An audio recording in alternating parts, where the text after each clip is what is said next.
Bab 289. Yina Yan yang galau. Yina Yan tertegun sejenak, diikuti oleh jeritan. Ah! Yina Yan dengan putus asa menutupi tubuhnya dan berkata dengan panik, "Siapa kamu? Siapa kamu? Kenapa kamu ada di sini?" Erikin memalingkan wajahnya dan berkata dengan jujur, "Aku melihat ada pusaka di bawah air, jadi aku melompat ke bawah dan melihat, tidak menyangka benaran ada barang pusaka." Wajah Yina Yan berubah terus, lalu dia berkata dengan marah, "Jadi, energi murni itu dicuri olehmu?" Erikin mengangguk dan berkata, "Ya, aku harus mengatakan bahwa meskipun tata letak formasi ini kasar, idenya masih sangat pintar." Mendengar ini, Yina Yan menangis. "Hei, kenapa kamu menangis?" Erikin tiba-tiba merasa tidak berdaya. Dia berbalik dan melihat tubuh Yina Yan yang seperti giok. Pada saat ini Yina Yan tidak lagi memperdulikan tubuhnya. Dia memelototi Erikin dan berkata, "Tahukah kamu bahwa itu adalah 10 tahun kerja kerasku, 10 tahun. Sekarang semuanya hancur olehmu." Setelah berbicara, dia menangis. Erikin menggaruk kepalanya, dan berkata dengan malu-malu, "Jadi, kamu ketua sekte dari Gerbang Lingdong?" Yina Yan tidak menjawab, auranya tiba-tiba naik, dan matanya penuh kebencian. "Aku akan membunuhmu." Yina Yan berteriak, dia mengulurkan telapak tangannya dan meraih Erikin. Erikin berkedip ringan, dan meraih pergelangan tangan Yina Yan. Yina Yan berjuang mati-matian, tetapi menemukan bahwa tangan Erikin seperti penjepit besi, memeluknya erat-erat, tidak bisa bergerak sama sekali. Ini mengejutkan Yina Yan. "Kamu harus tahu bahwa dia adalah superior master kelas 1, ditinjau seluruh negeri, dia juga termasuk yang teratas. Tetapi di depan pemuda ini, dia menemukan bahwa dia tidak bisa melawan." "Jangan pikirkan tentang itu," kata Erikin, "ini dasar air. Kekuatanmu berkurang drastis, bukan lawan aku. Sama-sama di bawah air, apakah ada bedanya?" kata Yina Yan dingin. Erikin tersenyum dan berkata, "Tekanan bawah air ini tidak berpengaruh pada aku, tetapi akan berbeda untuk kamu." Yina Yan mengertakkan gigi dan berkata, "Jika kamu memiliki kemampuan, kamu bunuh aku, jika tidak aku akan mengambil nyawamu saat berada di darat. Kamu terlalu banyak berpikir." Erikin tersenyum, "Bahkan di darat pun kamu bukan lawanku." Hati Yina Yan hancur saat mendengar ini. Dia menatap Erikin, hingga merah matanya. Karena berada di bawah air, Erikin tidak bisa melihat air matanya, tetapi dia menebak dia pasti sedang menangis. "Hei!" Erikin menghela napas, "Jangan khawatir, aku akan memberi kamu kompensasi." "Kompensasi? Kompensasi apa yang bisa kamu berikan?" Yina Yan berteriak parau. Telapak tangan Erikin dibalik, dan pohon purba tiba-tiba jatuh ke telapak tangannya.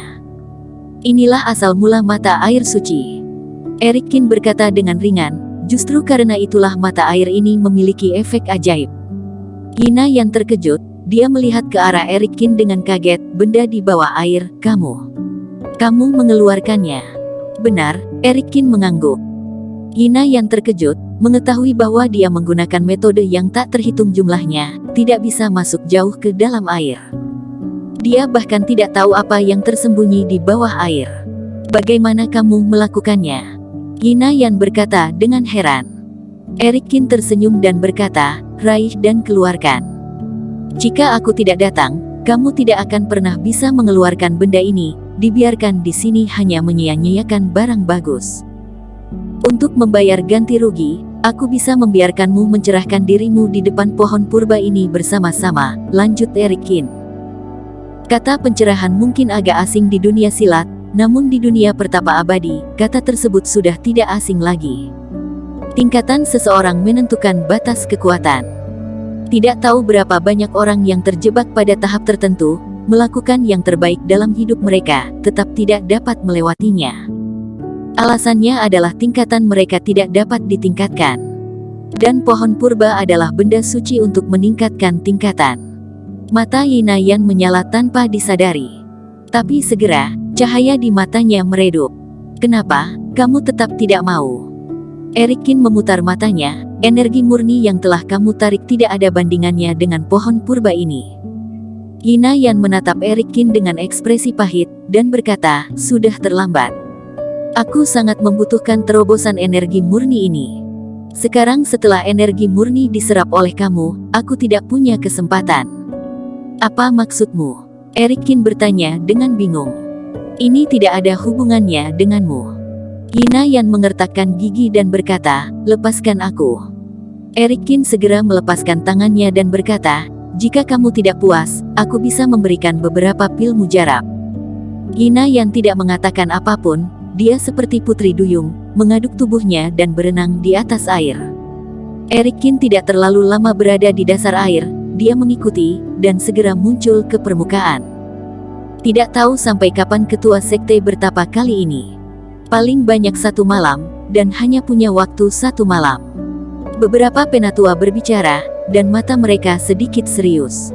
Pada saat ini, Yinayan keluar dari air. Ketua sekte.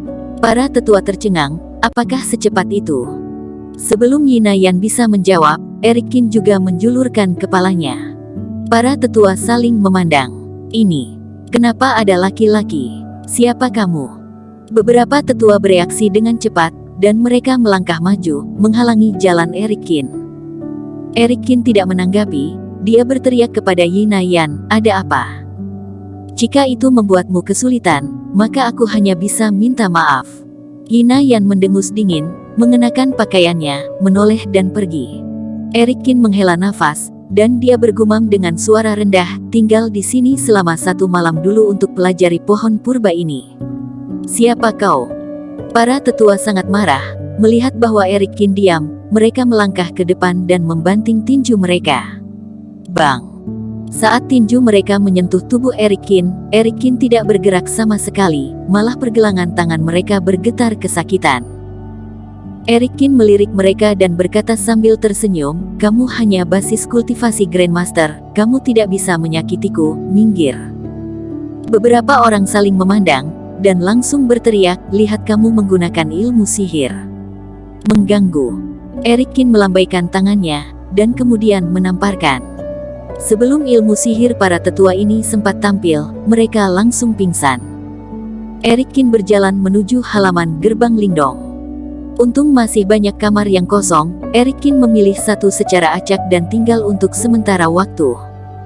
Pada saat ini, Yinayan sedang duduk di kamar dengan ekspresi sedih di wajahnya. Dia berdiri di jendela, menatap sinar bulan yang cerah, dan berkata dengan suara rendah, apakah benar-benar ingin aku menikahi ketua sekte Huang? Dalam pikirannya, wajah jelek dari ketua sekte Huang muncul tanpa disadari, dan perutnya tiba-tiba menjadi kewalahan. Atau, biarkan pemuda itu membantu.